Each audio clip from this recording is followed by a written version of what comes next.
অনেকেই দার্জিলিংয়ের আপডেট জানতে চেয়েছো, তাদেরকে বলে রাখি দার্জিলিংয়ের অনেক রাস্তায় কিন্তু ধস নেমেছে। যে সমস্ত রাস্তায় ধস নেমেছে সেই রাস্তাগুলো কিন্তু খুব তাড়াতাড়ি পরিষ্কার করা হচ্ছে। দেখতে পাচ্ছি এখানে ধস নামার সাথে সাথেই কিন্তু স্থানীয় প্রশাসন কিন্তু খুব তাড়াতাড়ি কিন্তু এই ধসগুলোকে পরিষ্কার করছে। এবং দার্জিলিংয়ের যে রাস্তাগুলো কানেক্ট করছে সেই রাস্তাগুলো কিন্তু মোটামুটি সবগুলো কিন্তু এখন খোলা আছে। এখন আপাতত বৃষ্টি একটু থেমেছে। লাগাতার বৃষ্টির ফলে কিন্তু দার্জিলিংয়ে বিভিন্ন গ্রাম কিন্তু কি বলবো তোমার জলমগ্ন।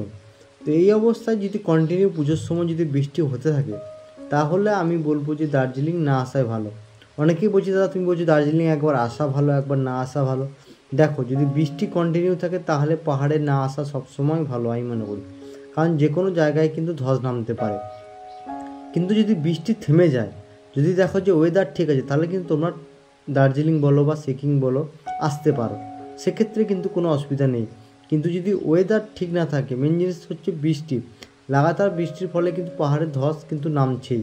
তো এর জন্যই কিন্তু তোমাদেরকে বারবার বারণ করা, কারণ তোমরা পাহাড়ে এসে যদি 2 থেকে 3 দিন আটকে পড়ো সেক্ষেত্রে তোমাদের খরচাটা বাড়বে, হোটেল স্টের খরচা বাড়বে, প্লাস তোমরা ঘুরতে পারবে না। এবং দেখতে পাচ্ছ একটা ছোটো ছোটো এগুলো রাস্তা, ছোটো ছোটো গ্রামের রাস্তা, সেই সমস্ত রাস্তায় কিন্তু ধস নেমেছে এবং সেই ধসগুলো কিন্তু খুব তাড়াতাড়ি পরিষ্কার করা হচ্ছে।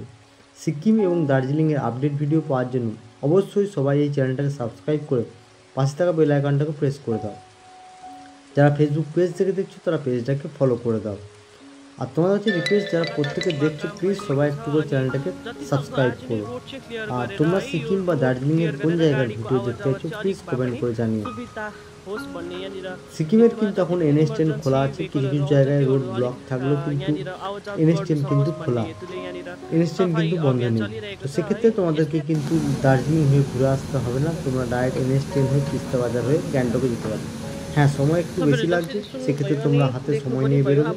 এবং তোমাদেরকে বলে রাখি NH10 কিন্তু খুব তাড়াতাড়ি স্বাভাবিক হয়ে যাবে।